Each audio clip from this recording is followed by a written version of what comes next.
You want Let's go to camera 0. Okay,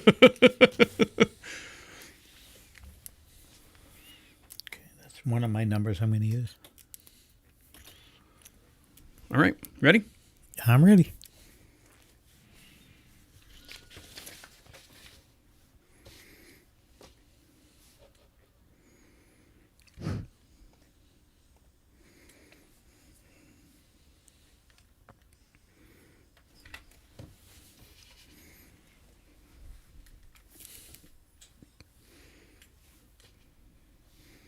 Welcome back, guys. On today's show, are you an N1 sleeper and you thought the housing market was tough? Wait till you see the realtor meetings. And how does TikTok know that you're gay?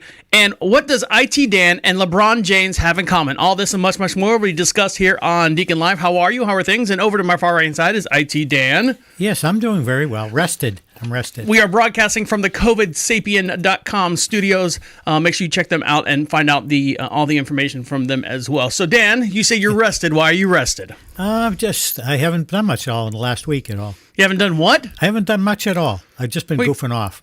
All right, so you've been doing something, though. Yeah, playing video games, and I had to get the title straightened out on my Rogue. What's wrong with your title on the Rogue, Dan? You've got, know, you are not allowed to have vehicles anymore. You can't keep things straight. You lose stuff. You're giving cars away left and right. Yeah. I accidentally signed my title over. Instead of the Honda title, I signed over my Rogue. Because you can't read. Yeah, but I was so concentrating on, I had 2 titles on my desk and I grabbed the wrong one. So everything's fixed and stuff. Yes, but I've made 4 calls to the Department of Motor Vehicles. I've talked to all these people. They said I get notarized forms, all this craziness. Nothing was resolved. I couldn't get a hold of the person that sold me the vehicle back. Right. And then I went to a different registry, and everything went smoothly, and everything's good. Yeah. I don't need to hear that you push the door open, you'll walk through the door. So everything's straight. You're legal now. You can drive around and rob banks, and everyone will know it's you. Yes, but I was illegal for like 7 months driving my vehicle illegally. See, that's when you should have robbed banks, Dan. Yes. That's the perfect time to do it. You had the wrong tags on there. They would have said, no, there's no way this 67-year-old man is robbing banks. Yeah, it's a good way to rob a bank when it says lobby closed. Yes. What else you got going on? Anything? We had some horrible luck buying food yesterday. Buying food? Yeah. Like at the grocery store? Yeah, we went to Harris Teeter, and I ordered an Italian sub and told them... You and those subs, man. Yeah, I ordered an Italian sub that we'd take home and eat it later. Got it home, opened it up, and it had pepperoni and salami and turkey in it instead of ham. Okay. And it was gross. I mean, turkey does not fit in an Italian sub. Do me a favor, Dan. If you take a stack of meat, turkey, ham, pepperoni, and salami, and just take a bite out of it, there's no way you're going to go, this tastes like turkey. No, it's all meat. It's all processed meat. It all tastes the same unless you eat them one by one on an individual basis. No, I mean... So the whole collection of the meat, it's just meat. It's a filler. You're like, that tastes a little bit like pepperoni. That tastes a little bit like whatever. Yeah, the oil and the onions, and that gave it a lot of the taste in the mayo, but it was screwed up. And then we went to McDonald's, and Kathy got a coffee, and they put so much sugar in it, you couldn't drink it. So why did they put sugar in the coffee? Why, don't they give you your sugar packets? No, they put it in the coffee. And do they? She took a sip of it, and we were already on the road and down the road, and she had a headache and wanted some coffee. And so she was cranky. Yeah. She was a cranky baby. Yeah. Let's get her home. Put her down for a nap. I feel bad. Her headache was so bad, we had to stop on the side of the road. She just had to lay her head down. It hurt so much. So. Well, we've had a horrible headache here at the Franch. Now, for those of you who don't know, we broadcast just outside of Charlotte, North Carolina. Beautiful little town we like to call Marshville. We broadcast over our luxurious 3-car garage. I know, baller. We have a finished studio up here. We have AC, lighting, plumbing, all that stuff. And heat. And heat. Yep, we have that. And we sit on about 22 some odd acres, and we have horses, chickens. We lost 2 chickens today. I had to go burn them, set them out Viking style on the fire pit out there. And so the animals don't run off with them like the scavenger animals. And we are getting in the spirit for Christmas. And so my wife instructed me 2 weeks ago, go through all the Christmas lights, make sure all the Christmas lights work, plug them in, wiggle them. And I'm looking at these big, Tupperware bins full of Christmas lights that I've rolled up real nice and neat in balls or on a string, on a cord thing, cord holder, like an extension cord holder. And I plug them in, you look at them, you're like going, well, some are lit and some aren't lit. maybe these are the blinking ones, the whole string. So the next weekend, my wife was out on she went on a thing for the horses, some kind of event, and then the next weekend we started putting up lights. So we get all the lights out, and we're stringing them out, and we're plugging them in. And she gets out there. Now she's the inspector, so she does them all, lays them all out, plugs them in. Half the string's working. She's like. Plugs another one, half the string's working. And then by this time, she's crying. She's like, if I would have known these were bad, I would have bought some. I'm like, babe, I know, but I mean, they're all balled up. I'm not dragging 200-foot long strings out, plugging them in, and checking on them. Are you feel like Clark Griswold on the vacation? No, they just wouldn't work. And so Amy goes, you know what? I'm going to stop right now. She got what she could up. She's like, we'll go. Now, this is this past weekend, and we got, 2 weeks before, 10 days before Christmas. She goes, we'll go to Walmart. We'll go to Lowe's. We got some tile to bring back from the tile job. We'll go to Lowe's and get some Christmas lights there, and we'll get some over at Walmart. So we walk into Lowe's, go down the Christmas aisle. What Christmas aisle? There's no Christmas aisle. They got 3 trees with clearance tags on them and a blow-up elf or something that's been sitting there. You have to get it in September when they put the stuff out. So she's like, all right. I said, well, babe, this is a home improvement store. Let's go next door to Walmart. So we go next door to Walmart. We go through, and they got shit tons of Christmas stuff all over the place still. They keep the Christmas lights outside. You would have thought it was clearance section at a food bank. There was nothing on the shelves. All the boxes were ripped open. They were all either all red lights, all blue lights, or these, $38 for 10 feet. LED lights. And she's like, we just want a string of multicolored and a string of white. Nothing, Dan. Nothing at all. How about Amazon? And that's what I said. I said, why don't we just buy from Amazon? They'll be shipped here. She's like, know what? We'll just make do with what we got. And I was just so upset. I was more upset that she was upset that we waited so long to get the Christmas lights. I said, you know what they should do, babe? For people like us, Amazon, now hear me out. Audio trademark, by the way.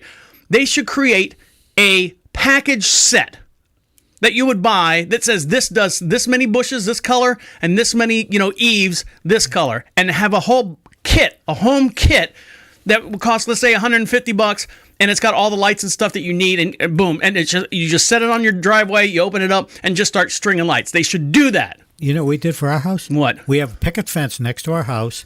Kathy put a wreath in the middle of each one, hung some garland, and then I got 2 LED spotlights, and they aim up and they light up the fence. It looks so charming, and it's understated. You drive by from the street, it looks really nice. But you don't have color lights or white lights or color lights anywhere? Lights. It's showing our Christmas it's minimalized. I like it I'm a minimalist. So as we're coming home from Walmart, we're sitting there and we're bouncing around the ideas of buying the lights from Amazon and what time are they going to get here, or when are we going to have time to put them up and that type of stuff. I said, you know what? We actually drove by. You ever seen the strip malls? Sears is not there anymore. Yeah. If you have a brick and mortar store, Sears is not there anymore. But what goes in there around September time? Usually a store that pops up there every September, Halloween. Is it a little Christmas store? No, it's a spirit store. The Spirit Halloween store. Okay. So those always pop up in these abandoned places. She's like, how come they can't do a pop-up Christmas store the same way? I'm like, well, you have to kind of have backing behind, the spirit stores that pop up all over the place. They're backed by, Spencer Gifts, and they've got a huge, they got a whole bunch of money and stuff. There's not a real Christmas type company that can collectively say, we're going to pop up a Christmas store in November, and you can buy all your Christmas stuff. It's either a year-round Christmas store, like they have in West Virginia. There's one out there that's year-round. I know there's a couple in Florida, or nothing at all. So did you find something? No, we didn't do anything. She got upset. I said, let's, now we're cutting and splicing. We're taking the meter to see what light bulbs are bad and what light bulbs have electricity going through them. No, they're not LED lights? The white ones are the incandescent ones, but the LED ones are the colored ones. So we have 2 different types out there. So anyways, everything looks good. The bushes are all nice and covered. We wrapped the poles with white lights, what we had. We cut and spliced and wire nutted everything that would fit together. That was a chore in itself. So we have Christmas lights now. Oh, okay. Next week when you hear the insurance company story, yes. Where everything catches on. Fortunately, we were covered by insurance. And the power bill, because I actually bought timers for them so they would go off. We've left them on year-round before, or all night long, 24 hours, and the power bill was in Florida, it was crazy, $500-something. All right.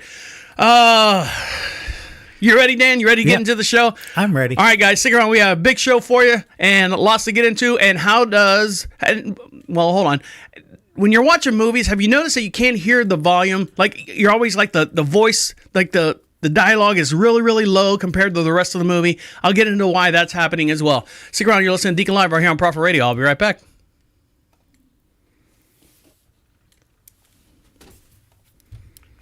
I'll be right back. It's your first one, Dan. 0? 9.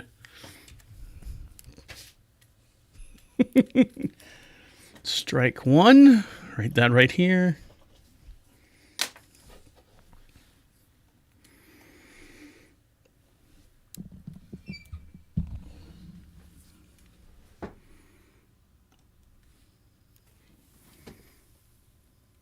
Oh, that looks nice. It's understated, not. And you drive by the street and it lights up and looks nice. You just shine the light on what you want people to steal. Yes. I remember growing up as a kid, we had the ones where you had to screw in each light bulb. You know what I'm talking about? Yes, yeah, we've had them. And one works and one doesn't work. The kids down the street, I was like a little baby, and the kids down the street would unscrew them and steal them from the trees. My dad gets so pissed because what they do is they just run down the street and throw them and pop them. That's all they wanted to do is throw and pop them. Yeah, I remember on a Christmas tree and taking a bulb, finding which one worked. And then they had the little ones that plug in with the little wire nuts they have the little wire that bends on them. You have the screw-in bulbs, but then they had the cheaper plastic ones where you'd have to pull one bulb out. Always fun playing around with those.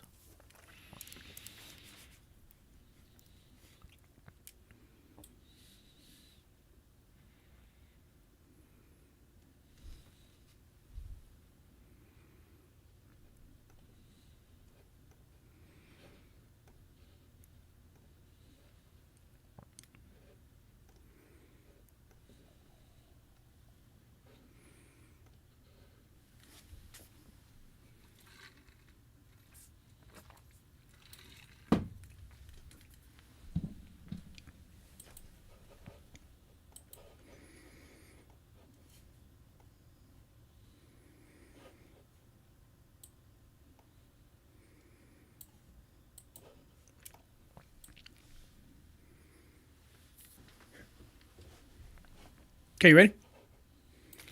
I'm ready.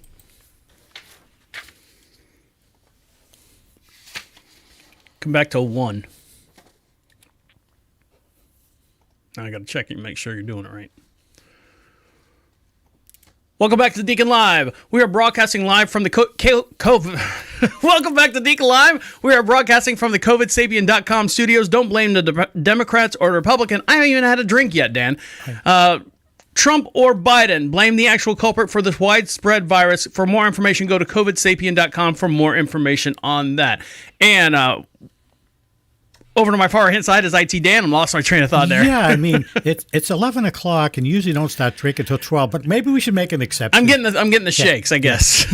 Now, someone who's not getting the shakes anymore is this gentleman by the name of Owenthal. What's his name? Orenthal James Simpson. And if you know, you might know him by the name of O.J. Simpson. Yeah. O.J. Simpson was not convicted. He was found innocent of murdering his wife, Nicole Simpson, and Daniel Goldman. Daniel Goldman, who was the busboy or something at some restaurant or something. But he did plead guilty to civil. He got civil charges where he was not allowed to make any money or gain any financial gain from this story. So and anything that he does gain, he has to turn over to the Goldman and Nicole's family. Well, OJ, you've heard his trials and tribulations. He's been let out of jail. He's set out on parole. He actually he stormed a Las Vegas hotel room that was selling his memorabilia. Yeah, and he could have just called the police, but he wanted to do it himself, and he was found guilty of that. And did he go back to? I don't remember. He's been back. He's been in jail for quite a while. All right. Well, now O.J. Simpson is a free man. The 74-year-old former football hero, actor. I won't say hero, but for the most part, actor is acquitted. California was acquitted under California murder defendant. Convicted Las Vegas armed robbery was granted good behavior credits and discharged from his parole effective December 1st, the day after a hearing before the Nevada Board Parole.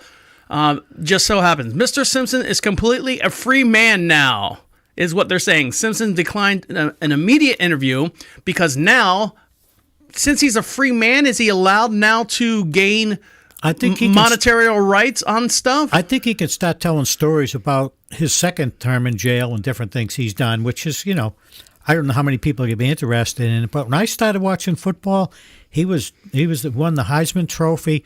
He was the most electrifying player on the field. He was fantastic, and it all fell apart. Is he kind of like the Magic Johnson? Like, that Magic Johnson was so good at what he did as being the point guard and point forward and stuff, and then he got AIDS, and everyone was like going, Magic Johnson, but he's got AIDS, It's and Magic Johnson's still around. I mean, he's if you got enough money, you can buy whatever you want. Yeah. It has been scheduled for his discharge from parole on February 9th, but the parole board granted him an early behavioral credit. So take that right there, Dan. Yeah, he told parole officials before his release from prison that he planned to move to Florida. He instead moved to a gated community in Las Vegas where he plays golf and frequently takes to Twitter to offer opinions about college and pro sports. Hey there, Twitter especially world. football. And he said, life is fine, he told everyone. So there you go. O.J. Simpson, he's out and free. You can go get his autograph next time you see him. I know a couple of my friends that work in the Central Florida area. He was doing some book signing and stuff. Turn this off. Hold on. There you go.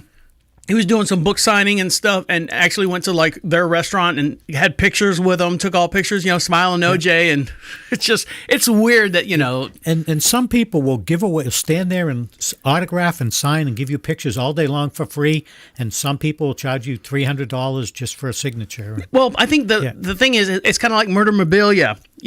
People that collect murderabilia. It's kind of like hanging out with O.J. Simpson. Hey, I saw O.J. Simpson. I got a picture with him, the guy who murdered whoever. So he's out and free. So if you see him, give him a hard time. Yeah, my cousin was sentenced to life in prison, Scott Peterson. Dr. Oz is hosted by Mehmet Oz. Is that how you pronounce his name? Mehmet.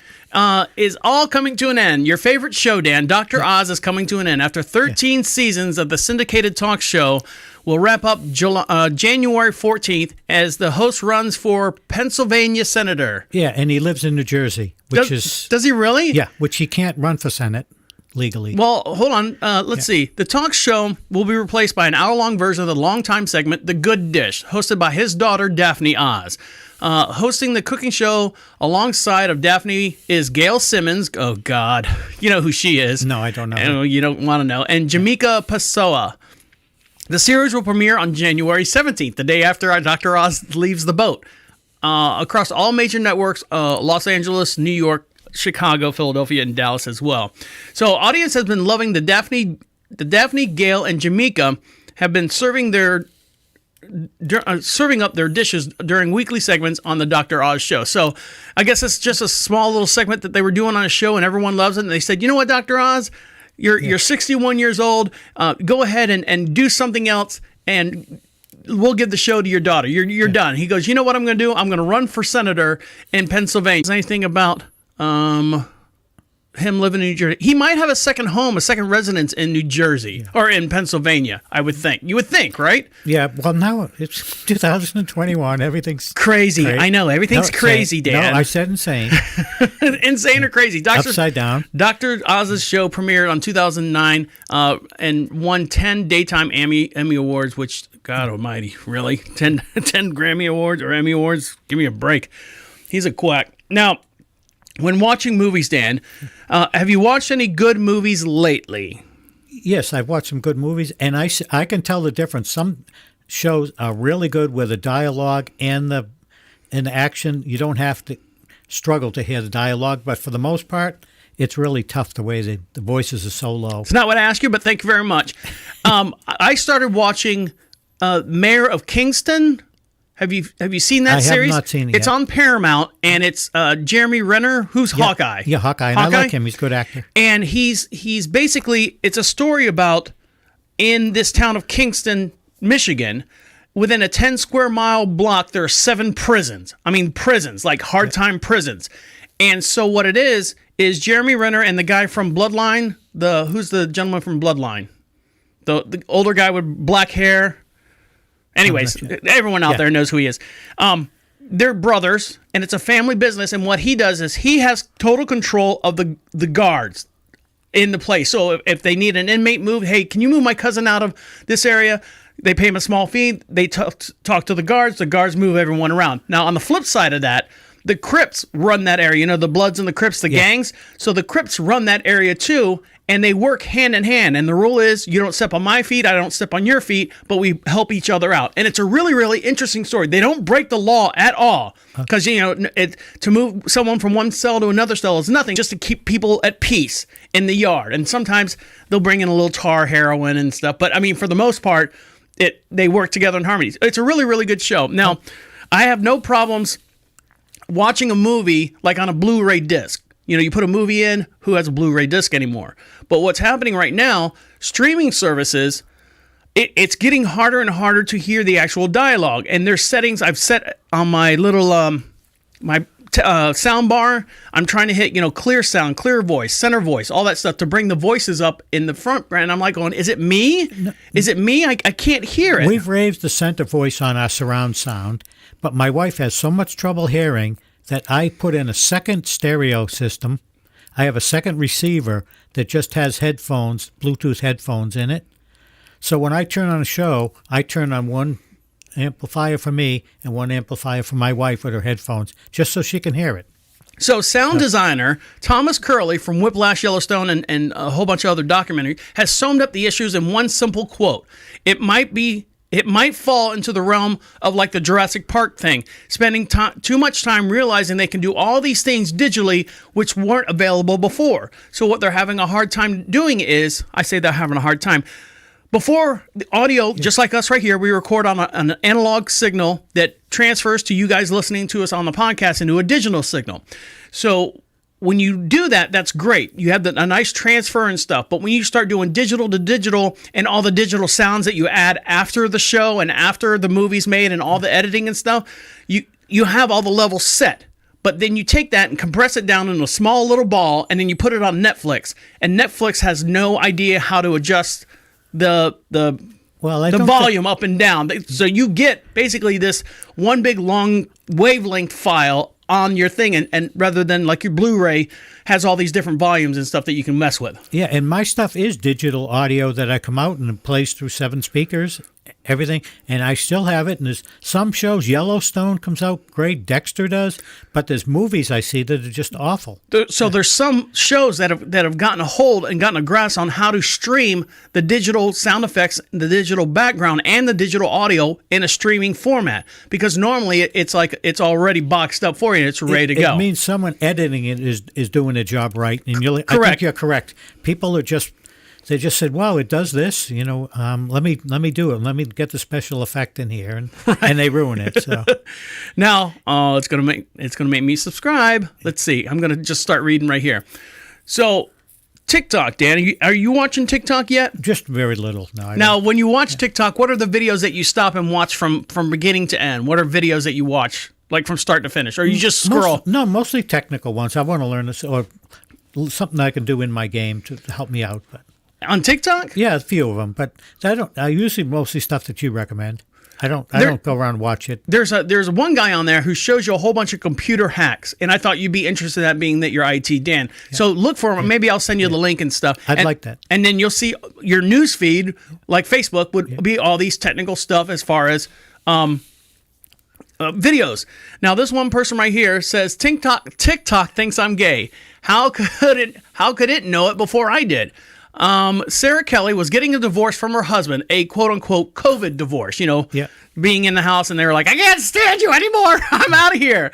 So to take up most of her time, she decided to start watching TikTok videos. So she's scrolling through the videos, and she would watch a video and then scroll through one, and I don't like that one. And all of a sudden, she started realizing that she was seeing all these gay and lesbian videos. Not like sex scenes or anything like that, but like the videos were geared towards gay people or geared towards lesbian. And she started thinking, why am I seeing all these videos? So she'd see pottery and curtains and things.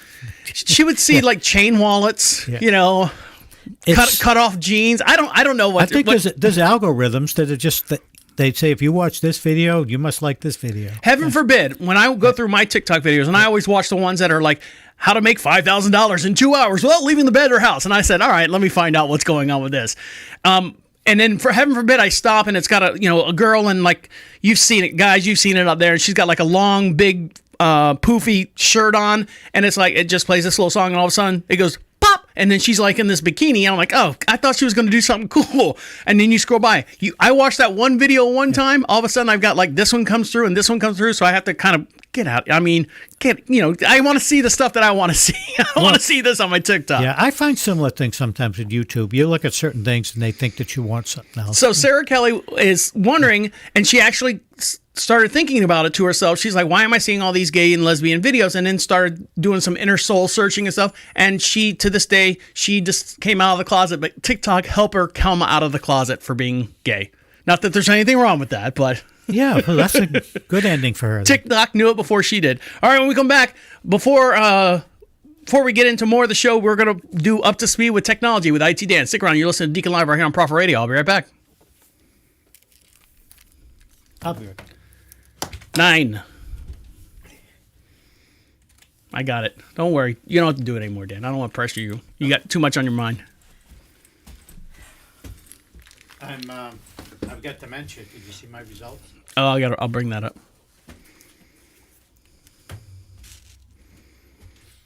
Let me have it. 'Cause I'll do it at the end of the... Did you do it for real? Yes. Okay. And I did it truthfully and honestly.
How much more of COVID Sapien Studios do we have? One more week.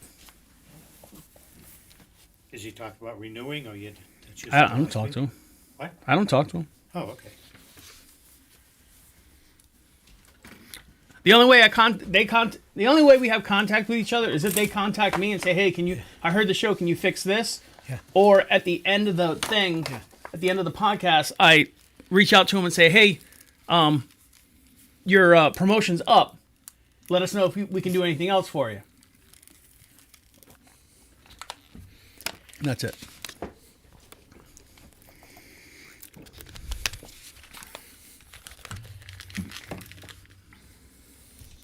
Ready?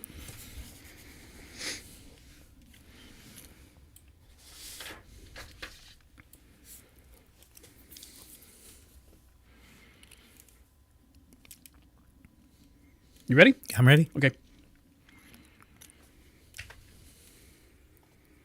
Welcome back to Deacon Live. We are broadcasting live from the COVIDSapien.com studios. For more information on who caused this pandemic, this horrible virus, don't blame our government. Go to COVIDSapien.com studios or .com and find out all the information of who actually spread this virus. For more information there as well. With that being said, more information is always good. We're going to Up to Speed with Technology with IT Dan. Yes, good afternoon. Microsoft is testing voice control in Windows 11 With this new feature, you can control almost every aspect of your PC without ever touching a mouse or keyboard, as long as you speak English U.S. language. That's the only one supported right now. Kind of racist, or Well, that's where Microsoft originates, and they're trying it out in English first. But you can turn on voice access by going to Settings, Accessibility, and finally Speech. Once there, you'll be able to navigate around your computer with a voice. You can set to turn on every time your PC turns on. It's essential if you're handicapped, you have a disability, but this will allow you to say right-click, open folder, pretty much everything. A lot of the ways you can do things with your phone. So why can't we do? Why doesn't anyone do that now? I mean, why doesn't everyone do that now? You would think. Well, you've tried speech activation when you call up and they go, if you'd like pharmacy, say pharmacy, and you go pharmacy, and they go, I don't understand what you said. Pharmacy. It's that same way. Alexa's the same way. I'm like, Alexa, set a timer for 14 minutes. Calling mom now. Yeah. What? Alexa works good with me. Kathy has issues. Alexa doesn't always behave. But that's one thing they're working on now. That's advancement in the future. I would think that would be one of the first primarily things that they should do or should have done when they first created Microsoft, you would think. I don't know if they had the technology back then. I mean, now there's a lot more things, but right now your iPhone and Apple Watch are now hotel keys.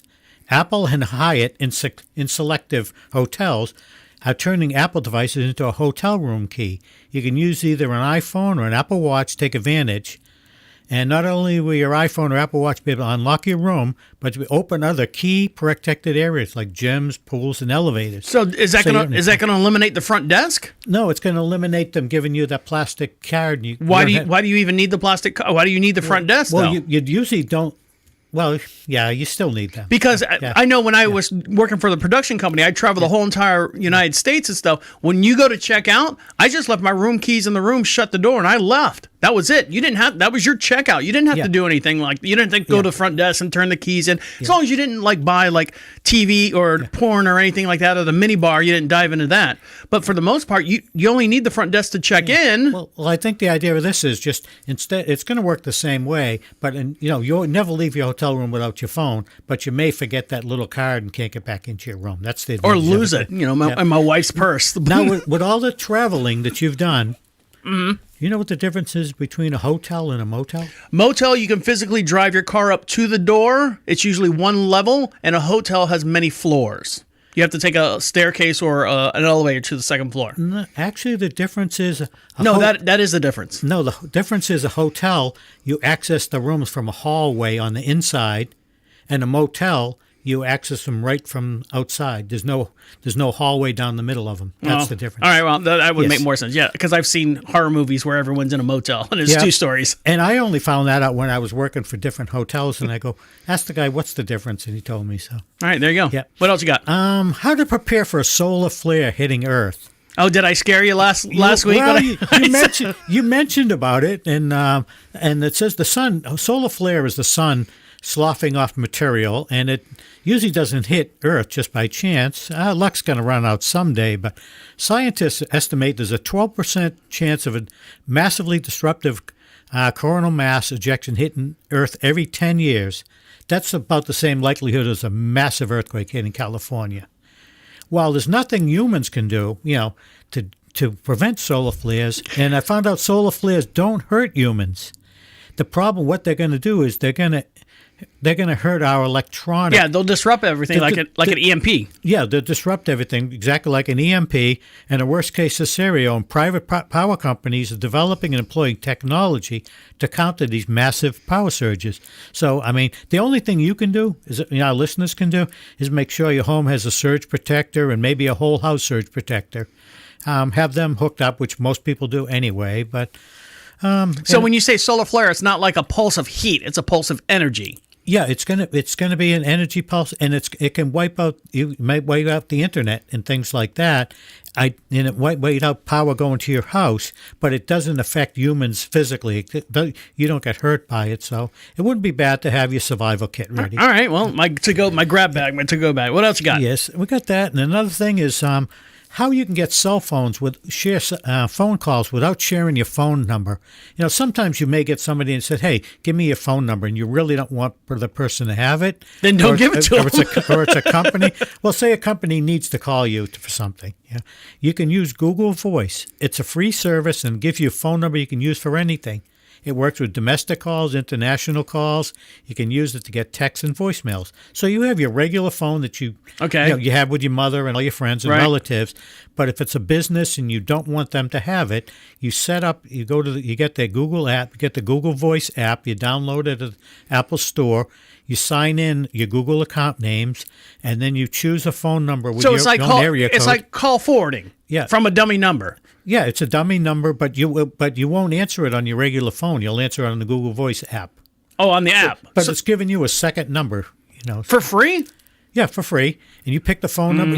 Google's going to have all your information, which they do anyway. So, privacy is long. That's already, that genie's already left the bottle. Yeah, we've already agreed to give up all our information. Yeah. All right, what else you got? That's about it. That's what's all going on. All right, guys, well, stick around. Dan was talking about those solar flares. Are you familiar with the Parker probe that's going to be launched here by NASA? It's going to be walking on the sun. We'll get into that story as well when we come back. Stick around. I hope they go at night. Stick around. You're listening to Deacon Live right here on Prophet Radio. I'll be right back.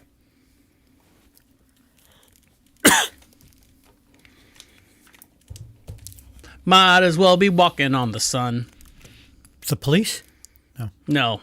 That's Smash Mouth.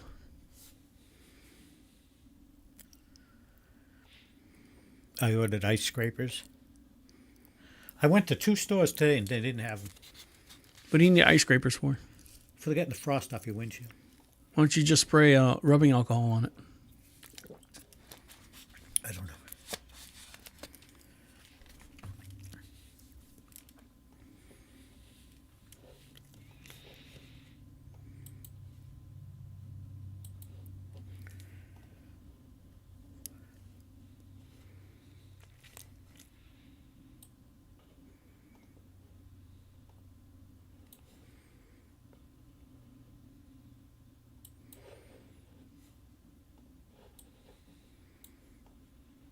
Fuck. No. You didn't.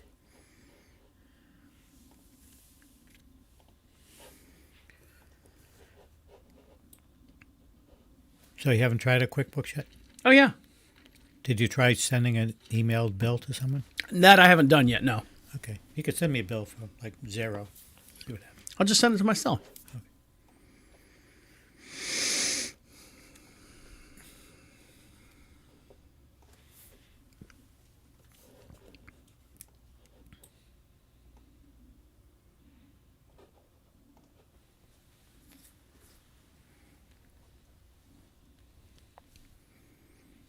Ready?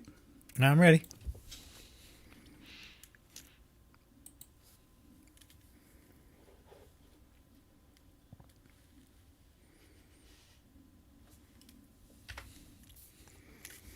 Welcome back to Deacon Live. We are broadcasting from the COVIDSapien.com studios. Check them out. Go to COVIDSapien.com and find out all the information about who actually started this COVID spread virus and stuff and all that. And over there to my far right hand side, spreading stuff all over the place is IT Dan. Yes, I coughed once. Come on, give me a break.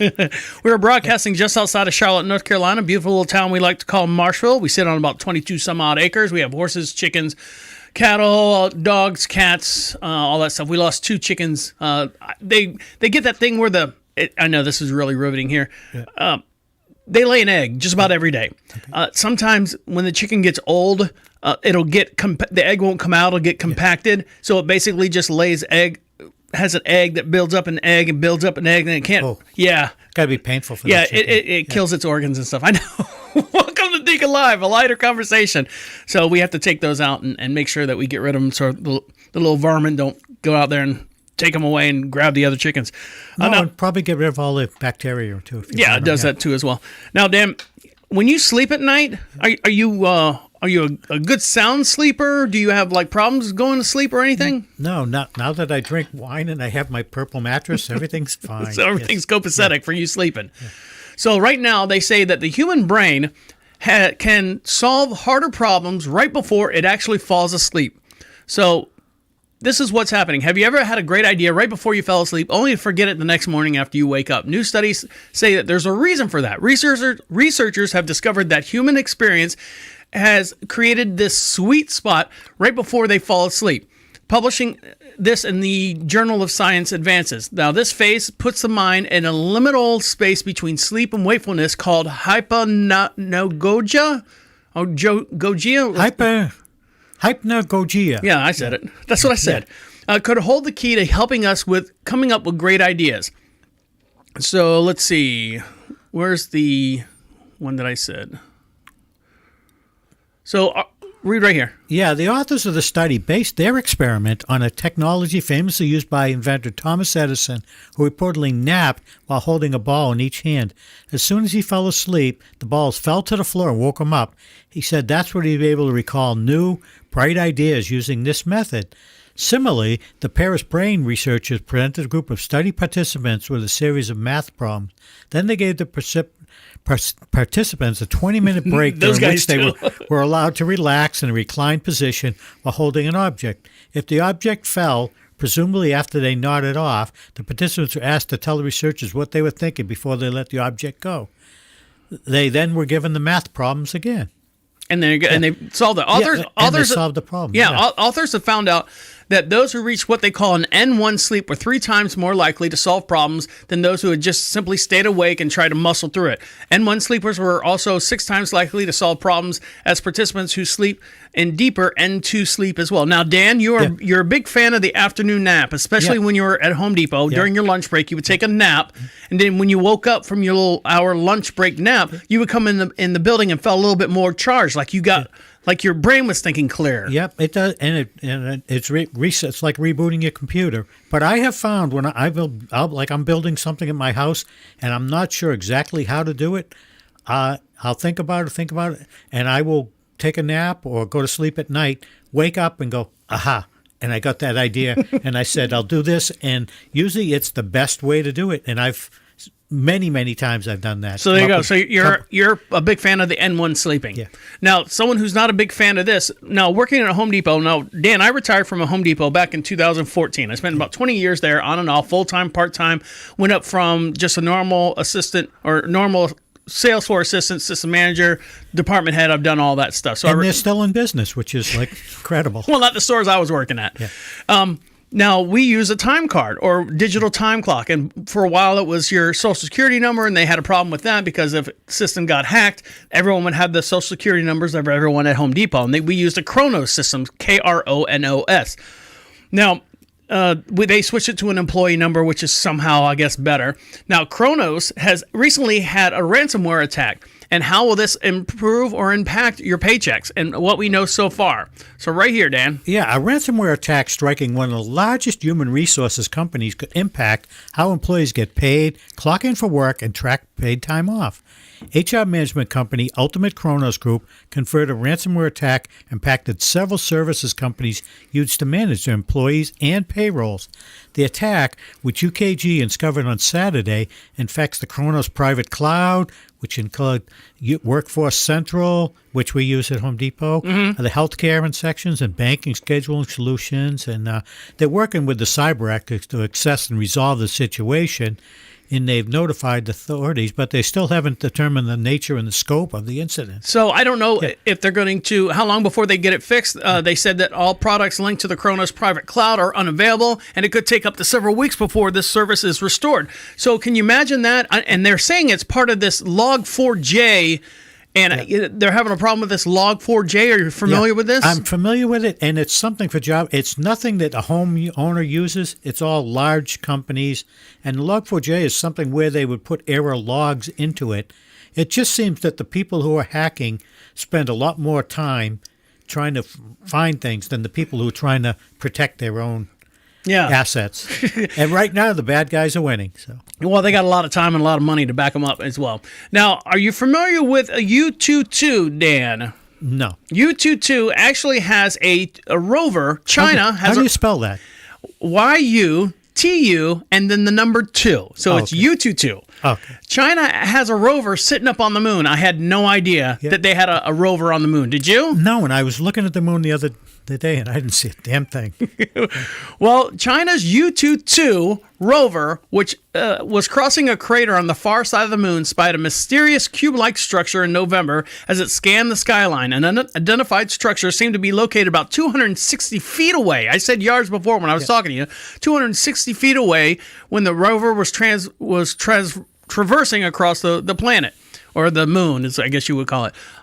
They were making its way to what they call the dark side of the moon. Now, you know that the moon actually rotates with us, right? Yes, but the same. moon, they have the album "The Dark Side of the Moon" by Pink Floyd, right? And at the end of the song, they said the whole moon is dark.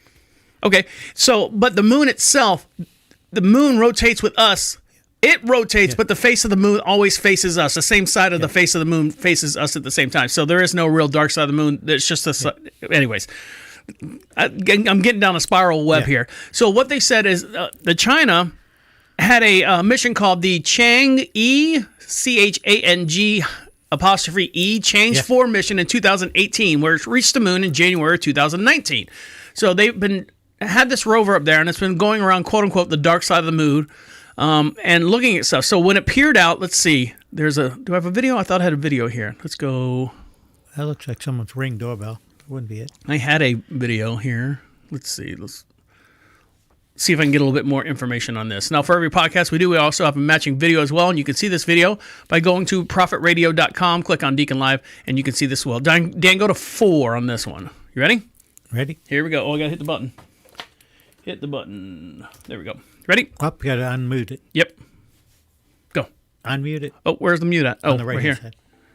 In 2001, A Space Odyssey, astronauts found a mysterious monolith on the moon, raising questions about extraterrestrial life in the universe. That is science fiction. But recently, China's Yutu-2 rover spotted something remarkably similar on the horizon of the moon while it was roaming around. This is that object, and no one really knows what it is, which even had the Chinese National Space Administration you can barely joking see it. about aliens. In a post on social media, the CNSA wrote, quote, "Was it a home built by aliens after the crash landing? Or is it the Pioneer spacecraft of the predecessors to explore the moon? Well, it's likely neither. It's probably just rocks." Other moon surveys have spotted an impact crater not far from the mysterious formation, meaning it could be a rock that was dug out by the impact, or some other rock formation we've simply never seen before. After all, Yutu-2 is roaming around the far side of the moon, where no man has ever been before. Ever. So when will we know for sure? Well, the rover is about 260 feet away from the mysterious object, a distance that should take Yutu-2 about 2 to 3 months to travel. So there you go. They found something out on the horizon of the moon, and they can't figure it out. And they're like, "Oh, this could be something. And you know what? It's nothing. It's just a pile of rocks that are all squared off and stuff." So there you go on that one. No, and I think it is probably something where it's a rock formation. Now, but it's amazing how slow they move. They can't. Months. It takes months just to travel 100 feet. They can't go that fast, if you got plenty of time. If speed is of the essence. You've worked with people like that. Yes, I have. No wonder they cost millions of dollars to get things done. Now, keeping in the solar sphere itself, the Parker Solar Probe is now being launched by NASA. In April, it passed within 15, let's see. Oh, it's already up there, I guess. So the Parker Solar Probe is touching the sun's monumental moment for solar science and truly remarkable feat. Right here, Dan. Yeah, the sun has a superheated atmosphere called the corona, visible from Earth only during a solar eclipse, that's bound to it by gravity and magnetic fields. At a certain limit called the Alfvén critical surface, materials are able to escape those forces and become part of the solar wind, permanently severing their connection to the sun. Now, you were talking about the solar flares and everything. Yeah. This thing is going to get to the surface of the sun, or about 4.3 to 8.6 million miles, I mean, it's still a lot, and it's still hot. I mean, it's kind of incredible that the sun has been around for our, whole existence of our planet, and that's a star. It's a burning star, and it's still going. I mean, if that stopped, forget it. We're in ice age. We'll survive. No, we won't. We'll survive. Not with that. All right, for more on this, go to 5 on this one, Dan. You ready? Here we go. Oh, unmute it. Unmute it. There we go. Oops. Don't hit anything. Parker Solar Probe to touch the sun. After spending a few years spiraling closer to our star, The spacecraft has finally arrived. It's amazing. Parker Solar Probe is touching the sun. And This is Noor Rawafi, the project scientist of the mission. He has been waiting for this moment since the beginning of his career. this is a dream come true. One of the major goals for the Parker Solar Probe mission is to fly through the solar corona, and we are doing that now. So what does it mean to touch the sun? To answer that, we need to look at the sun's structure. Unlike Earth, the sun doesn't have a solid surface. It's a giant ball of hot plasma that's held together by its own gravity. Solar material flows out from the surface, but around the sun, it's bound by the sun's gravity and magnetic field. So, anyways, it's going out there. So here we go. Total What's this? solar eclipses. For centuries, we've been studying the sun's atmosphere during eclipses because it's important for understanding how a star influences life in the solar system. But much about the corona remains a mystery. Two of the most challenging scientific mysteries in astrophysics occur in a region that we call the solar corona. The first mystery is about the temperature. The corona is about 300 times hotter than the photosphere, the visible surface of the sun below. Secondly, there's a constant stream of particles flowing from the sun known as the solar wind. It accelerates up to millions of miles per hour out of the corona, and we don't know how. Solar wind can disrupt our satellites and technology. There's your solar To better flares. protect them, So, anyways, we need this to go- Parker probe has now come close enough to the sun where it can actually get to it. Now, one of the things that they didn't say in this article, in that video there, is it's actually the fastest man-made material that we have put into space, reaching at speeds of over 465,000 miles per hour. So, I mean, Wow. What kind of fuel do you have to use for that? well, first, I don't know what the fuel is. I mean, I'm sure they probably slung. You saw the rocket that went off, had three big old, Tesla-looking rockets on the back of it. But first of all, imagine just the friction in the air to have that it doesn't burn up. I mean, something enters our atmosphere, it burns up within a couple seconds if it's not protected. So this thing's traveling 456,000 miles through our atmosphere into the sun with all the, like they said, the particles and shit flying back on it, and it still survives? Yeah, there's incredible, amazing things going on all the time. I know, it's crazy, and it's insane. No, that's normal now. Oh, it's normal now. All right. Stick around. We got a couple more things to jump into, and we'll let you get back to what you got to do. You're listening to DeaconLive right here on Prophet Radio. I'll be right back. I didn't use either word. It was good. I was waiting for it, though. Oh, I got to talk about your damn... Oh, Jesus, Dan.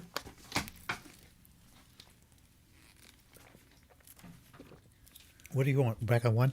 No. Zero? Leave it. Don't touch it. Unless I ask you to. No. You were up on the microphone when the thing was... And you were breathing and clicking. I was going to say something. I know, but either say it or get away from it, Okay. because all I can hear is you breathing and you were clicking.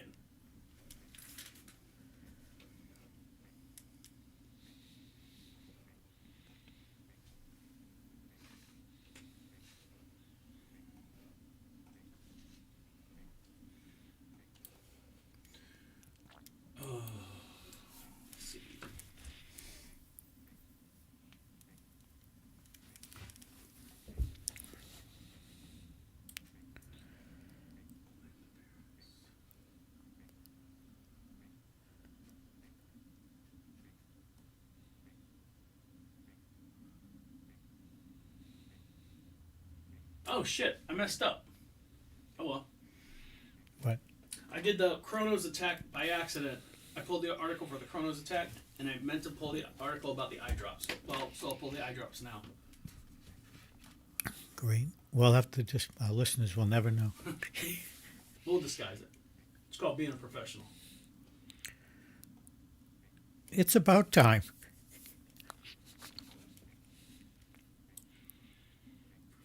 Eye drops. Parents' fault.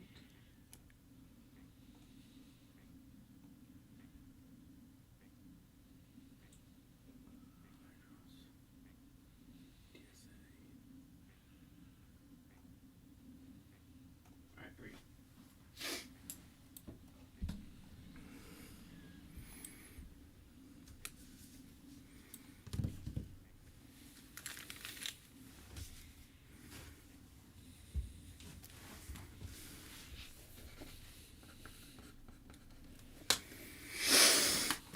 So our last show, oh, fuck. You know what? I forgot to start.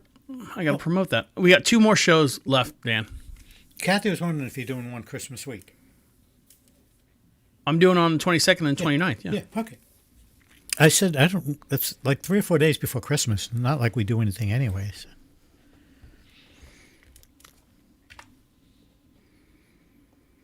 Welcome back to Deacon Live. We are broadcasting from the COVIDSapien.com studios just outside of Marshville, North Carolina. Beautiful little town. Actually, we are in Marshville, North Carolina, outside of Charlotte, North Carolina. Did I get that right? Yeah. You Google search us. You'll find us. Close enough. And something I forgot to tell you guys is we have 2 more shows before the end of the year. And so I want you guys, we always do, a lot of people do New Year's resolutions. We don't do resolutions here. We do New Year's predictions, what we think is going to happen next year. And hopefully, maybe we'll get it right. Maybe we won't. Like they'll say, we'll survive COVID and COVID will be gone by May, or we'll have 4 more strands before, Christmas ends or something like that. Not necessarily that deep and dark and stuff, but let's say, not a prediction like I'm going to win $1 million, but like something that's going to happen over the whole grand scheme of things. Dan, have you thought of any kind of predictions that you might have this year? Like if we keep doing this is A is going to happen if B is going to happen. I have a prediction we're not going to get any snow in Colorado this year. No snow? No snow in Denver. Really? Has it snowed yet there? It hasn't snowed in about 240 days. But it has snowed in Hawaii. Maybe someone got their wires crossed. Yes. Somewhere. The El Nino and all the different, just strange weather. And what was it? China that was controlling the weather last week? Yeah, with clouds. They were trying to do that. And I mean, we're looking at all different options too. All right. So Dan, you wear eyeglasses. Yes. Now, are you nearsighted, farsighted? What is that? I'm farsighted. I can see long distances fine. Up close, I have trouble reading.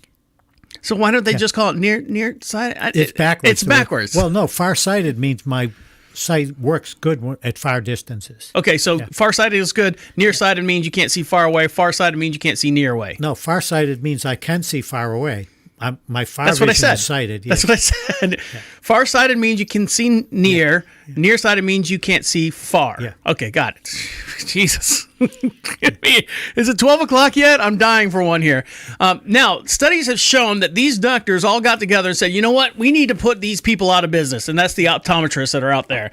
They have created eye drops that could potentially replace reading glasses for millions and millions of people that is approved by the Food and Drug Administration in October. Hits the market this week. The drops are called, what is that, Dan? Yeah, pilocarpine, and the marketed as Vuity by pharma outfit Allergan, could come to the aid of some 128 million people who are farsighted. According to the company, 1 drop in each eye can sharpen up close vision for 6 to 10 hours. That's me. I need that. So you can't read close up. Yeah, I can't read. If I take my glasses off, I have real trouble straining. So this would be a great thing because I know her father-in-law, who passed away several years ago, when we were cleaning out his house, Dan, he had reading glasses and it was just him. He had reading glasses. We must have grabbed 30 pair of reading glasses. You know, the ones you get off the shelf. The dollar readers. Yeah, and it says +1 on the side for the prescription level or the magnification level. And he had it all over the place. So these are for people that just continuously buy those, and he was losing them. That's why he buy 37 pair of them and have them all over the house. And the problem is your pupil is flexible. It flexes, but the problem is when you're younger, you're looking all around. Your eyes are moving everywhere. Now everyone's looking at computer screens, television. Right. And you're not exercising that eye and flexing it enough so that it can't bend and focus where it should be. The drops work by using the eye's existing ability to reduce the pupil size, like you were saying. Reduce the pupil size expands the depths of field and depths of focus that allow you to focus at different ranges naturally. So let's see. It involved about 750 participants. Everyone said they're great. The drops are aren't the cheapest, but they're, pretty much expensive. They're $80 for 30-day supply. So for $80, for you not to spend however many pair of glasses that you got laying around the house, and you can keep them in your pocket, your little eye drop thing, you can keep them in your shirt pocket. And I would imagine it'd be like maybe the size of a size of a thimble, one drop, and you're good to go. Yeah. And you only use them. You don't have to use them every day. Yeah. You only use them as you need them. Oh, I gotta read. I gotta go to church today. Let me put my drops in so I can read the Bible or whatever. Yes, we're doing that, but it's not a miracle glove. You can get headaches and red eyes from it, and they suggest don't use it driving at night.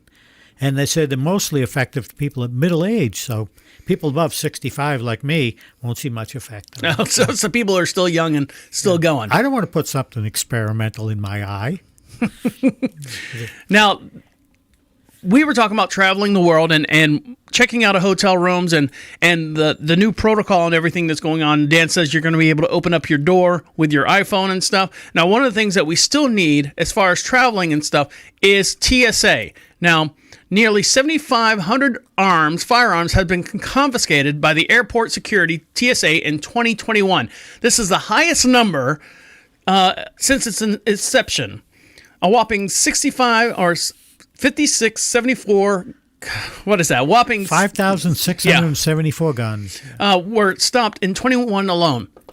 The agency told CBS News on Monday that the vast majority of weapons, 85%, were loaded with ammunition. Now, here's the top 3 cities that they found the guns in. Stupid articles here. There we go. Yeah. It's Atlanta, Dallas, Fort Worth, and Houston. So Atlanta, Georgia, and 2 cities in Texas. That's where the most guns are coming out of. And how do you feel about that, Dan? It sounds like those are blue states to me. Yeah, it's. I can't believe that you're not supposed to bring a gun in the airport. I can't believe I can't believe you. I could say maybe 10 people because they forgot that it was in their suitcase or something. But why are you traveling with a gun in the first place? Because you're afraid. So that's what they're saying. Yeah. So last year or the year before in 2019, they confiscated 4,400 guns, and this is an all-time high with over 5,700 guns. Now the reason is just because of they have you can carry a law, you're allowed to carry it with you in some states, but they're saying that, like you said, because of the way things are going in this community and the economy and stuff, people are scared and they're bringing their guns with them for protection. So that's what they're saying. That's why the rise of guns are being. Wow, you can face a $3,000 to $10,000 in fine, plus criminal referral. I mean, right. Those who carry a loaded weapon and security checkpoints may be forced to shell out as much as $13,000. So it's plus they lose the gun. Yep, it's a pretty costly mistake. So be careful out there if you're traveling. Make sure you got the gun out of your junior's backpack that you were hiding it in there. And make sure you're not bringing your gun. Now, can you carry your gun? Here's a question for you: is there a way for you to carry your gun in your check-in luggage? I don't think. Are you sure? I think you can. I think you can pay a little bit more and have as long as it's locked and it's in a safe position where you can have a gun in your. That's still carrying a gun into the airport, which I think is considered almost the same as being on a plane. Well. Yeah, well, I mean, you can carry a gun in the airport up until the TSA, and you walk into the airport. You park your car, you walk through the sliding glass doors, you go to your terminal or your thing like American Airlines. You go to them. How many bags are you checking in? This one. Put it in there. They ask you a couple things. Is firearms one of those questions? I don't think it is. I don't think it is. Let me just check. Well, while Dan's doing that, we're going to dive into this one. So, right now, there are 31 states that bar parents from allowing children to access guns. North Carolina is one of these states, and that's where we live. On Tuesday, the accused Michigan shooter that was happening up there was in court. Ethan Crumble is charged with killing 4 people at his high school. Everyone knows it's a horrible, horrible story. And then the parents, of course, they can't be found. His parents are now being faced with involuntary manslaughter charges themselves, not for hiding or anything, but this is a new rule that's coming out there that's being held to a more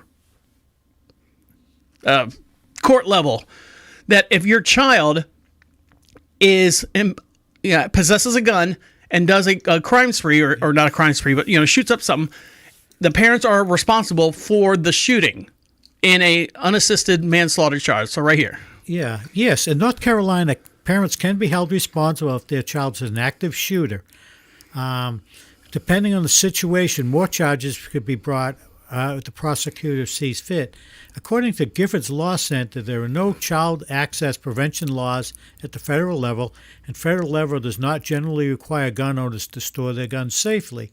However, there are laws in 31 states that bar parents from allowing children access to guns. North Carolina is one of those.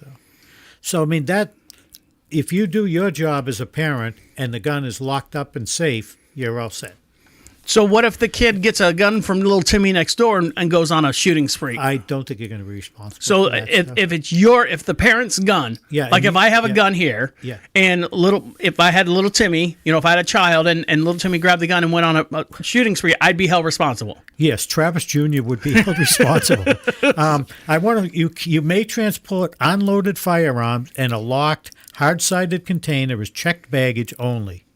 So, and you have to declare the firearm or ammunition to the airline when checking your bag at the ticket counter. So you do have to say, I do yeah. have a loaded gun, or I do have a gun. I have an unloaded gun. It's in a case and it's locked, and that will be carry-on luggage, so you can bring it from one place to the other. Well, so there you go. I mean, I would think that somehow hunters, people travel, from Florida to North Carolina, and they fly and they bring their rifles, to hunt. So I mean, I there's got to be something there in the sense. Now, in the same sense, I hope these people in Atlantic City did not bring any firearms to this. A video shows a free-for-all brawl during a real estate convention in Atlantic City, New Jersey casino. Oh God, here we go. This is from Black digital media brand, Black Entrepreneurs. According to the press in Atlantic City, free-for-all fight occurred in Harrah's Resort just before 3 a.m. last Tuesday, and the violent confrontation was caught on video and posted to social media. A Twitter user with the handle of Beaten the Bookie posted this clip on his account. Now, if you want to see this video, I'll change it then. For every podcast we have matching video as well. Go to profitradio.com, click on DeaconLive, and you can see this video in real time. So here we go. Oh, Jesus. Hold on. Now here they go. Everyone's in tuxedos and nice, what a realtor would. It looks like a scene out of a Madcap movie. There goes a chair. Yeah. There's another chair, a guy beating him on the ground. Yeah. World Star, baby, World Star. Now this is 3 o'clock in the morning. Yeah. Nothing happens good after 3 o'clock in the morning. No, nothing after 1, really. So. They're stomping on the dude. He must have said something like, my sales are higher than your sales. Ooh! Oh, that was a good punch.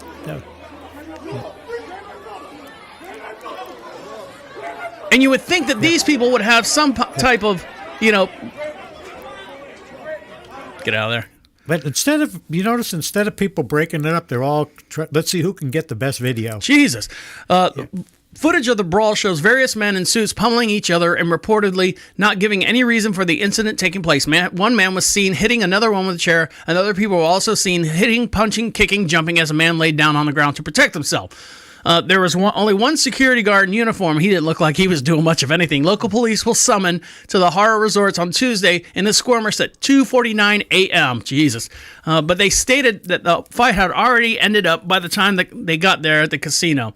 So let's see. One person was hurt, taken to the medical center.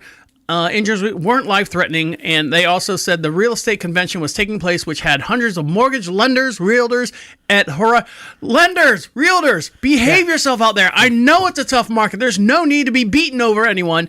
And actually, no one was taken to jail. Believe it or not, after the whole entire scuffle, no one was taken to jail because no one wanted to file charges on anyone. And they said no one knows the reason why it started. They had no idea why it started. All these guys in suits and tuxedos have some couth. You know what I'm saying? Have some representation. If they found out who those people were, like they did at the resurrection on January 6th, and showcase all their names and all their realtors, the realtor brothers and the property management firm and all these other stuff, and just put them on blast. Someone's got to go do it. Put them on blast. I'd say alcohol. If it's that early in the morning, I'd say that alcohol was involved. Maybe a little bit. I don't know. The realtors, they like to do a little toot now and then. So there's a lot more money involved in that. All right, guys. A couple more things, and we'll let you get back to what you got to do. Stick around. You're listening to Deacon Live right here on Prophet Radio. I'll be right back. You're 4 minutes late. Who was? You. You could be drinking right now, legally drinking. I am. I'm going right down now to get I've never seen anyone do that so much. I learned something new. I didn't know you could carry a gun into the airport.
We've been watching the little dog since Sunday.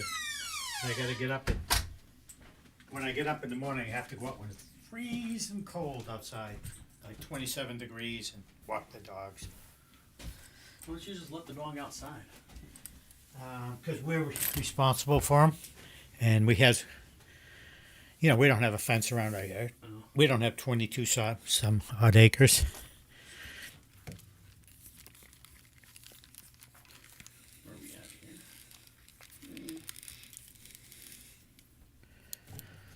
I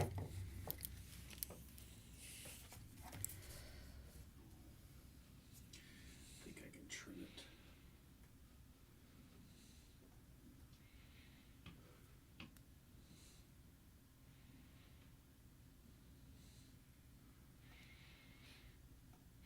I rescheduled my chiropractor's appointment How come?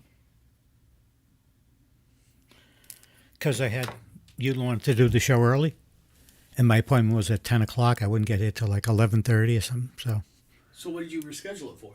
just 2 o'clock after the show. Oh, after the show. Okay.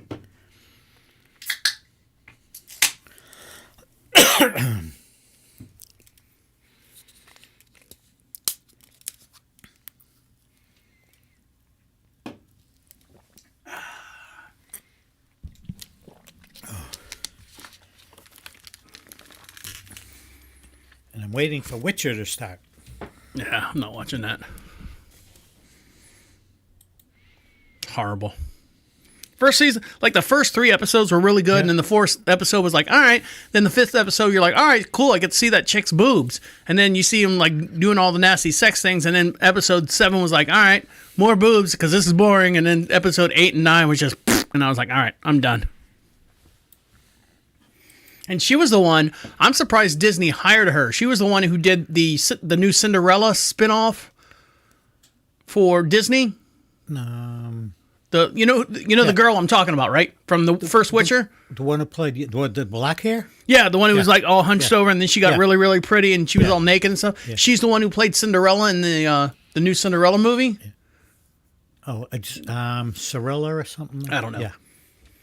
I'm surprised they put her on there after that movie.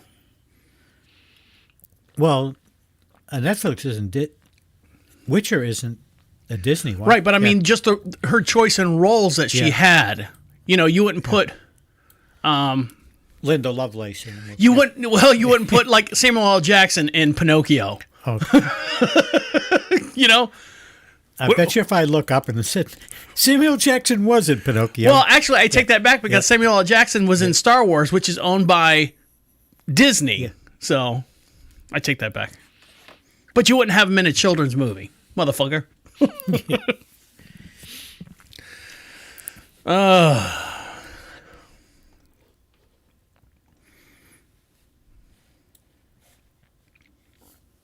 right, here we go. Welcome back to Deacon Live. We are broadcasting from the COVIDSapien.com studio just outside of Charlotte, North Carolina. Beautiful little town we like to call Marshville. Got it right that time. Yes, you got it right. And over on my far right-hand side is IT Dan. Yes, it's good, and it's Miller Lite time. It is Miller Lite time, and I want to talk about your test that you took here, Dan. Yes, you gave me a whole week to do this test. So this is your dementia test, right? Yeah. How come it's all written in crayon? Yes, I'm not allowed anything sharp. No, it took me about 10 minutes to do it. Did you? All right, I'm going to look at this one. I didn't cheat. So this one you had to distinguish between these two items. This was like a wreath, and this was a volcano. And the actual answer to this is wrong. A wreath, this is actually called hanging Christmas item, and the other one is hot hole in the ground. Okay. So you got those completely wrong. The date on here, you put 12/12/21. That's not the right date, so you got that one wrong. Let's see. How are a watch and a ruler similar? They both measure. Watch measures time. Ruler measures distance. That's wrong. They're both made in China. Okay. How many nickels are in 60 cents? You said 12. That's correct. You're buying 12 groceries. You had them a $20 bill. $6.55 is your change. All right. Copy this picture. Dan, I'm going to say no on that one. Did you draw that? Did you do that for real? Yeah, I drew it. Your perception is way off on that box. Oh, the scale? Yeah. So you failed that one. Let's see. L is for that. S is for that. No. You did the 12 animals. It's still debatable if a monkey is an animal. This one right here, you did completely wrong. Where you matched the 1 to the A, and it's one continuous line. You just did straight lines to all of them. You had to go 1, A, 2, B, 3, C, 4. You didn't draw the lines connecting the other two together. Okay. So you failed that one. So I actually legitimately got one wrong. So, Dan, you have dementia. Okay. Oh, and this over here, I think Kathy did this one for you because that's way too complicated for you. So there you go. Dan, you have dementia, so that explains a lot of stuff and a lot of the things that are going on in yourself today. It explains why I came here on Tuesday instead of Wednesday. Right.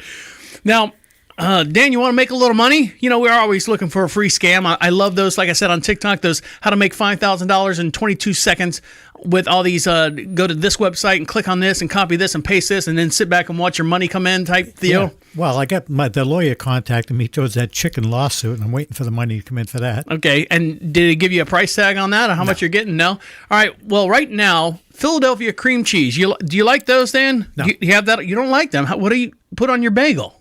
I put on with butter.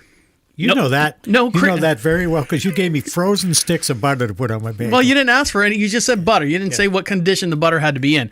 So you don't put Philly cheese on anything? No. Nothing? No, I don't. We never buy it. Don't use it. Well, that's not. Well, you're missing out on life, Dan. Well, you're also going to miss out on $20 because right now the Philadelphia Cheese Company is going to pay you $20 not to make cream cheese or cheesecake this year. So right here. Yeah, if the cream cheese shortage is ruining your Christmas cheesecake plans, Philadelphia Cream Cheese wants to help you with the replacement. Acknowledging the ongoing supply disruption of the key cheesecake ingredient, the Kraft Heinz brand announced Wednesday it will reimburse 18,000 customers $20 for holiday dessert through its Philadelphia Spread the Feeling. Sign up for a chance for a $20 digital reward at spreadthefeeling.com starting at noon on Friday. There will be 10,000 reservations Friday, and then 8,000 additional spots will be starting at noon. According to the fine print, those who get one limited spots will have to submit a store or restaurant receipt dated between December and Christmas Eve with a dessert ingredient identified to qualify. So you need to get, like, I guess, a box of graham crackers, a box of maybe cherries or some kind of cherry. So you need to buy the ingredients that add up to the cheesecake. Where's Ron with this answer? Because he makes a damn good cheesecake. Oh, yeah, I haven't had his cheesecake. I'm going to his house Monday. I'll have to tell him to make some. Ask him and send him this article as well so he can get $20 on his cheesecake. Now, something else that's disappearing out there, Dan, you drink sodas or water? You like high-octane sodas, don't you? Well, I'll drink like usually one Coke a week, and then... Not Pepsi? No, I hate Pepsi. I don't. I think there's nobody's ever switched from one to the other. You either like one or the other, and you stick with it. This is true. And I don't like when I go to a restaurant and go Coke and they go Pepsi and I go, ugh. That's why I always get Sprite. Yeah. I get Sprite or whatever the equivalent. Yeah, the equivalent of it is. Yeah, 7-Up, and I like Coke when I have that, and then I'll have a Monster drink if I'm doing something big. So right now, diet soda is disappearing from the store shelves, and here's why. As you make your way through the soda aisle this season, grabbing all your sodas and your Pepsis and stuff for this upcoming Christmas dinner, the word diet is slowly fading away. That's because the diet sodas are disappearing, and at least the packaging is going away. Instead, you'll start seeing stuff with their new branding called Zero Sugar. Zero Sugar is replacing diet and many no-calorie soft drinks. Canada Dry and Schweppes Ginger Ale, 7-Up A&W, and Sunkist, made by the Keurig Dr. Pepper, is now labeled their diet drinks Zero Sugar. So it's still the same brand, but they've taken away the packaging. So right here, Dan. Yeah, younger people just don't like the word diet, said the marketing officer at PepsiCo. It said Pepsi rebranded Pepsi Max as Pepsi Zero Sugar in 2016 and then is investing in its Zero Sugar offerings over the past few years. But no Generation Z wants to be on a diet, adding the company is going to continue to innovate and support that business. But the taste for the word diet doesn't signal aversion no-calorie beverages. The diet segment includes Diet Zero, has ballooned since it first hit the mainstream in 1960s. So I mean, the diet carbonation market's got 11.2 billion just last year. So if we could create our own soda, Dan, and just even if we get a 10% of the market, we would still be pretty rich. Yeah, we'd be well off. So. Even if we got 4% of the market. But my question is, if they don't have sugar, what kind of chemicals are they putting in it? Well, they're putting that aspartame in it. They put what's the other stuff that we did a show a couple weeks ago that they found out the additive that makes it, the sweet stuff, actually makes you hungrier because your body's craving that sugar that's missing out of the thing. So zero sugar. I just stay away from all of it. I rarely have one. I might have one or two a month, maybe. I'll have one Coke a week. Maybe, and sometimes not that I turn around and said, "Okay, it's Tuesday, I got to have my Coke." But I think we're a different generation. You and I are two totally separate generations.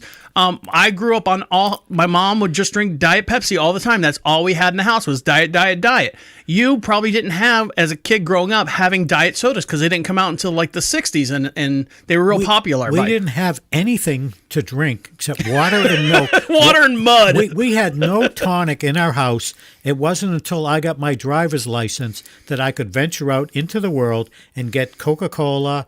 And we would walk down to the store and get Coke. You'd pay 15 cents for a cup. It would be a paper cup that they dispense out of it, and we could get Coke out of that. And we'd get, but I never had Coke. We never had Coke or anything in my house. So there you go. Like I said, you're not. I drank it a lot. I used to drive a truck and drink a case of Coke a day. Oh, really? 24 bottles, the small glass bottles, 10-ounce bottles. Well, that explains a lot, Dan. Yes, we're doing that. Now, something that's going to explain a lot, Dan, I do Robinhood, trying to get rich quick, trying to buy the penny stocks. That's how Robinhood got started. They started recently getting into like the cryptocurrency. Now, I think it's almost been a full year where that whole Dogecoin, DOGE coin came out. And there was a big press release, it was making fun of it, and it was like not really real currency, but now it's taking off. And I say taking off, I think it's floating around, 15 cents a share or something like that. But Bitcoin, when it first came out, its very infancy was like 7 cents a share back in, I think it was 99, 2001 when Bitcoin came out, and then it just took off. And of course, it sits around 45,000 now. I've got time to wait, Dan. I got time to wait for Dogecoin to come out and come up, and I think it's going to come up a lot faster now because Tesla is accepting Dogecoin for merch payments. That's good news for all Tesla stock, and also double good news for anyone having Dogecoin right now. See, I have Tesla stock. Oh, so dollars for dollar. I mean, you might increase, 50 cents per share as my Dogecoin is going to jump $2 per share. So take it right there, Dan. Yeah. Yesterday saw crypto investors brace for momentum as Tesla CEO Elon Musk touted the utility of Dogecoin over Bitcoin as a means of making purchases. While this didn't do much to send Dogecoin prices up, news this morning has done exactly that. Musk tweeted that Tesla would start accepting the popular meme coin as a form of payment for company merchandise. But would they... That's just merchandise, not for the vehicles, though, right? No, but I mean, it's got to start somewhere. Yeah. You got to start somewhere, and let's start small. They got to process all this Dogecoin. The tweet may be vague, but it doesn't seem to matter to investors. Many were quick to respond favorably to the news. Dogecoin prices soared as much as 25% following the announcement. And I just showed you that huge tick. Yeah, that huge tick on mine. So I went from, I think I have 479 Dogecoins to, and I bought some more, so I bought another. I got like 1,000 something Dogecoin now. So even if it hits $1 per, I'm good. I only spent maybe $15 on the whole Dogecoin. If it hits $1 per share, I'm good. But I wanted to go to 10,000. You're going to still stay here, right? I'm not retiring. Okay. I'm not retiring off that one. Okay, our listeners can rest assured. So. All right, one more thing. Here we go. So Dan, the old COVID thing, I don't know who to believe anymore. I don't know what to believe anymore. We went from COVID-19 to Delta, and we're a pretty light and fluffy show here. We went from COVID-19 to the Delta variant to now. What's the new one that's out now? Oh, I can't keep track of it. Omicron. Omicron, and they said it's not as deadly as the other one, but it's twice as spreadable and yada, yada, yada, and all the other stuff. So, I mean, I literally just give up. I'm secluded in my little place, my little world right here. Dan's the only one that comes over, and I have to sterilize him in a tent bath outside. But right now, researchers have developed a chewing gum from lettuce that can neutralize the SARS-CoV-2 in the saliva. So what this is saying is, if you have COVID, if you chew this gum, it's almost like a condom for your mouth. It's kind of like God damn it, what's the minoxidil? What's the anti-spermal stuff that's on condoms? Minoxidil 9, that's what it is. Dan has no idea what I'm talking about. But it's spermicidal for your mouth is all it is. It keeps the germs, if you've got SARS or COVID or anything like that, from spreading into other people. So right here, Dan. Yeah. SARS-CoV transfers through the droplets and aerosols produced when a person with the virus talks, breathes, or sings. This is called aerosol transmission. Therefore, reducing SARS-CoV transmission involves masking, physical distancing, and using air filters. The saliva of both symptomatic and asymptomatic people with SARS contains a high SARS-CoV-2 viral load. This salivary viral load with COVID-19 symptom severity, a higher load has associations with more. Oh, I'm sorry. I moved it on you. With more severe symptoms, So I guess this gum is supposed to relieve it. They're still going to do clinical studies. Yeah, it neutralizes. If you have COVID is spread aromatically through your saliva, and what it does is it neutralizes that in your saliva, so it's dead when it gets in the air or something. But it like usually that. comes in through your nasal and it's up in your gets infected. But if I have COVID and I talk to you and you breathe in my COVID breath, then you'll have COVID. So this neutralizes whatever you got going on in your mouth. You know, if you got a big opera singer and you throw a couple sticks of this cabbage gum in your mouth and you sing la la la la la, no one around you supposedly is supposed to get COVID. Yeah. Or SARS. I mean, anything we could do to stop COVID is good with me. That's my feeling. All right, guys, we got one more thing to jump into. What does IT Dan and LeBron James have in common? I know what it is, and it's not what you think. So stick around. You're listening to Deacon Live right here on Proper Radio. I'll be right back.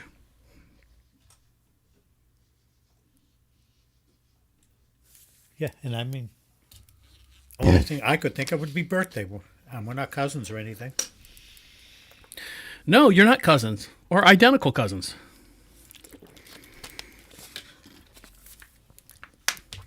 That is something I'm waiting with bated breath to find out What it is.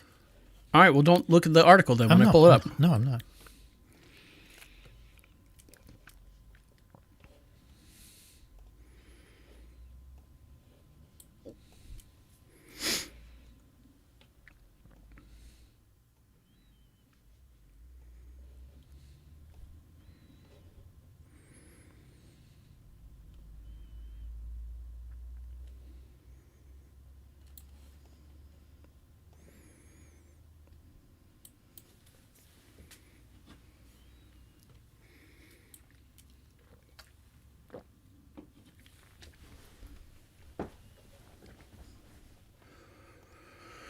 Oh,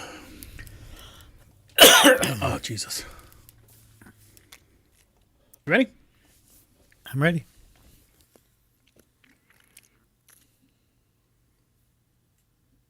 What? Nothing. He had a weird look. I always have a weird look. Welcome back to Deacon Live. We are broadcasting from the COVIDSapien.com studio. Make sure you check them out. Go to COVIDSapien.com for all the information on the COVID virus and who to blame for the whole pandemic. And over to my far hand side, things I blame all the time is on IT Dan. How are you? Yes, I'm used to it. I get that at home, too. Now, I'm just not used to seeing that weird look. Now, Dan, have you bought me my Christmas present yet? I was thinking of it. Now, have you had people that give you Christmas presents and they give you like the scratch-off tickets? Here's $5 worth of scratch-off tickets, and then you're like going, "Oh, great! You spent $5 on me." But when it pays off, you're like, "Hell yeah! I won! I think I got it once someone's given me. Did you? I mean, did you win anything? Didn't win anything. No. Crap. I don't win anything anyway, so it doesn't matter. Amy used to win all the time, but she had not a scheme. She knew she would go to the website and see what prizes were available on when we're born and raised from Florida, so she would go on the Florida website and see what prizes were still available, and she'd go buy those tickets because there's still a chance for the big prize to pay out. And she won all the time. I think $800 one time, $1,100 one time. I won $1,000 once. I had to go to the headquarters. And you know what I paid? $44 in taxes out of $1,000. That's not bad. That's not bad. Now, right now, for those of you who want to get someone a little bit more than those stupid scratch-off tickets, but you still want them to have fun with their gift, a puzzle is composed of 500 jigsaw pieces is now on sale, and it forms a QR code. Now, you know what a QR code is, right? Yeah. It almost looks like a crossword puzzle type looking thing where it's black and white square dots all over everything.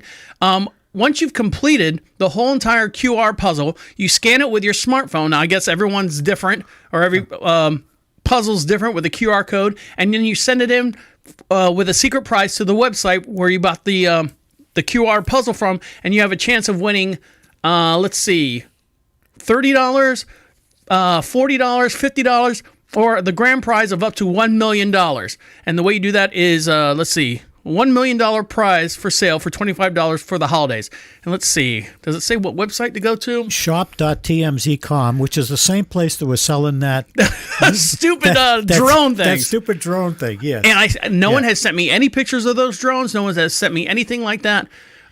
So yeah, that's it right here. So it's $25. It's 15 by 15 size puzzle. So there you go.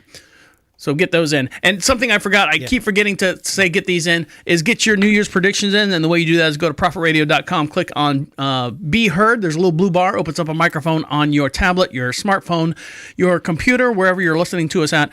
And you can leave us a voicemail and a voice message, and it comes right to our inbox, and we'll play it on the very last show of the year. Your predictions for 2022, get those in as quickly as you can. Now, no one would have predicted this.